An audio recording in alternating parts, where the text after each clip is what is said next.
are 17,000 kids in the Arizona foster care system. So Becky and I started foster care 2008.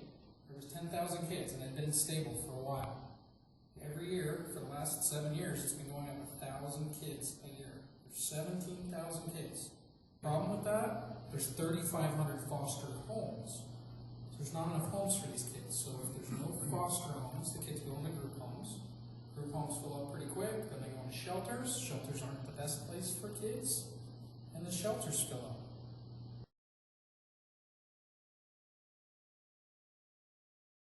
This is an article hit the news last November. We know this has been happening for years. It's not CPS anymore, now it's called DCS, but the kids are sleeping in DCS offices. So we saw communication probably a month ago, goes out to the network of foster families we know, hey, there's 30 kids down at the DCS office, who wants to go pick up a kid? And they're not puppies, these are kids, right? These are human beings that need love and nurturing, and it's a huge problem. There's this big disconnect we have going on. Okay. So we started this a few years ago. Mission to help out 40 acres. Each one of these homes we bring in a bunch of kids.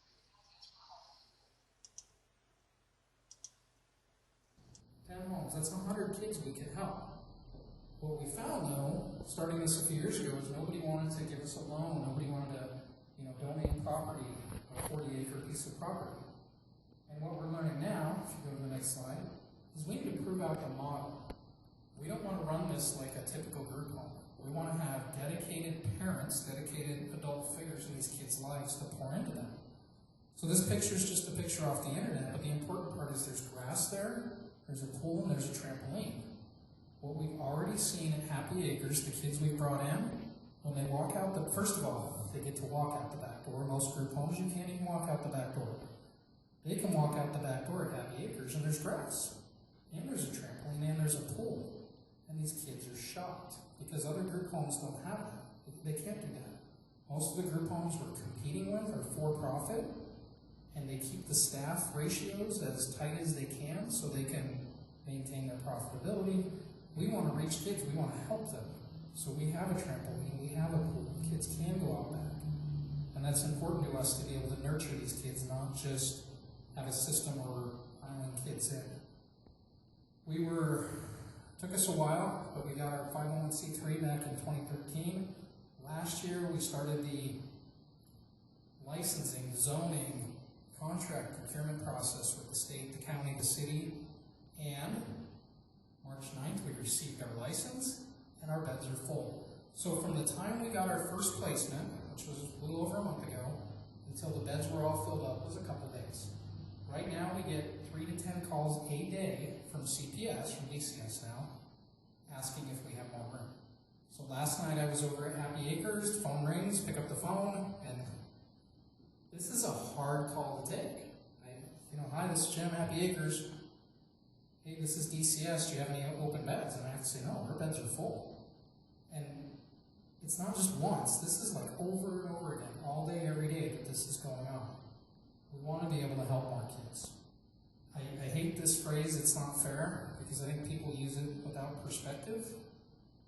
What I'm going to tell you, and you guys all know me, so what I'll share with you, it's not fair that I share it. There's 4 precious girls that are just amazing in my life, and they each have an incredible story, and it's their story. It's not my story to share, it's theirs. They're not old enough to understand their story yet, but someday Becky and I will be able to share this story with them. Some of these girls are short, some are tall, blonde, brunette. These are my daughters. They have no blood connection. They have no relational, biological connection at all, but they're amazing sisters. They play together, they fight together, they laugh together, they're sisters. It's an incredible sisterly bond they have. Something else they have in common, they've all been in the hospital. I'm not talking, pretty Phoenix children, flowers on the wall. One of these little girls spent 3 months at county hospital in the intensive care unit. And when there is no dad and mom is in prison, there's nobody to go love on this little girl every day. There's nurses that are there for their staff, staff comes through on their shift, but there's one of those little girls 3 months. Every one of these girls has spent at least a month of their life in an intensive care. So it's not fair. They didn't cause that to happen. It was back to somebody who was supposed to be responsible for them, either hurt them, or neglected, or failed to protect them. And that's the problem. So they're good kids, but they've been through a lot. And that's what we find with every kid we ever meet in foster care. Right? A lot of these kids don't end up in foster homes, right? So what happens to these kids when they remain in a bad environment and don't get pulled? You guys know the news last year, see not getting the help they need, or they get put into a shelter for years. That's the kind of kids HACH is taking in right now. We're taking in teenagers who are either new to the system because they've been in a bad environment, or they had been removed years ago and were living in shelters or group homes or on the streets. Okay? It's different from other group homes. The first thing, we're a Christian organization, Happy Acres Kids. Take a 16-year-old that has sex, drugs, violence, criminal history. When they hit that severance place, they don't go to an adoption case plan. They go to what's called long-term care. They're not adoptable. So imagine you're talking to a 16-year-old who knows that the society, the judges, the court, the state, county, whoever, you're not adoptable. You don't get an adoption case plan. You get a long-term care case plan. Okay, so we're Happy Acres Children's people. Go to the next slide.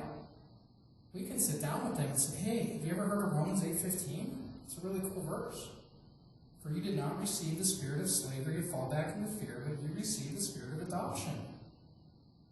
Society may not want to adopt you, but God does. And these kids, it doesn't sink in the first time, but you keep working on that. Hey, Romans 8:15, remember that? And then they read it, and it talks about being an heir. They don't know what an heir is. These kids have been living on the streets. As a Christian group home, I feel very comfortable sharing that with these kids. And after a few times, you just look at them and say, Romans 8:15, and their face changes, because it means something to them. They're not a long-term care case plan. They're a kid that can be adopted.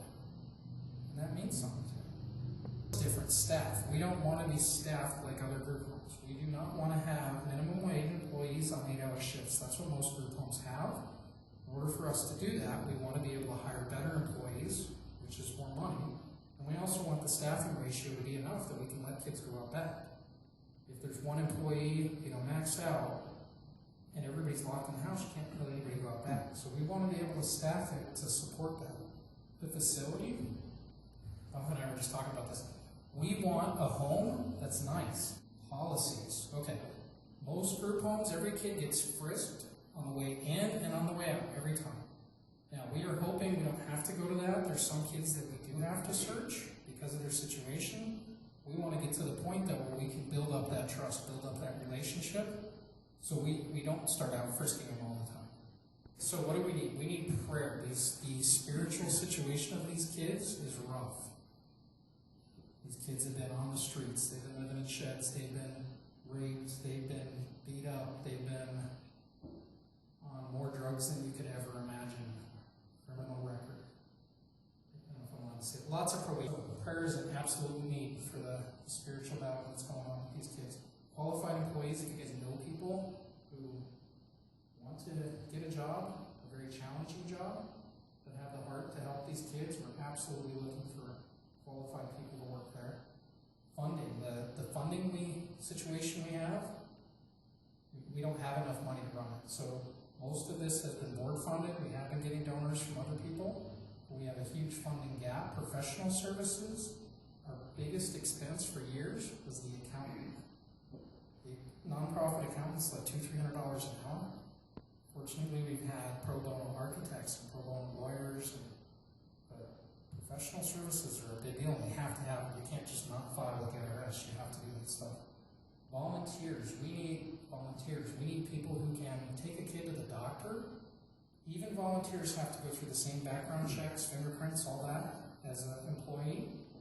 But we need that help. We're stretched very thin, and every one of these kids has doctor appointments and therapist appointments and court cases and all kinds of needs.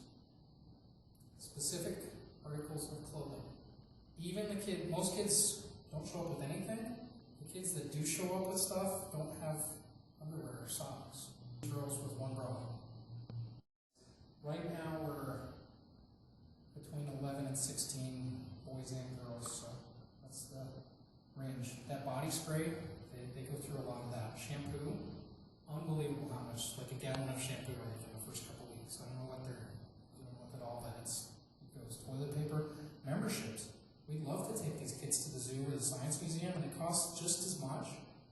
It's about the same for us to buy an annual membership for the whole home as it costs to take all these kids one time.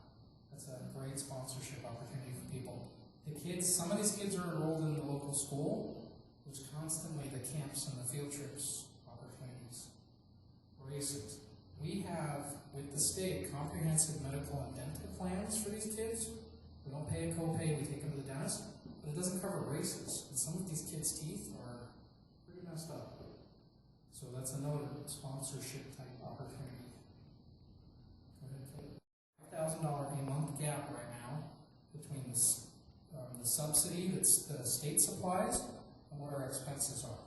So we have an opportunity for 100 individuals, families, whatever, to go to our webpage, and there's a one-time donation or a reoccurring donation. So FAM stands for 50 a month. We're looking for 100 people.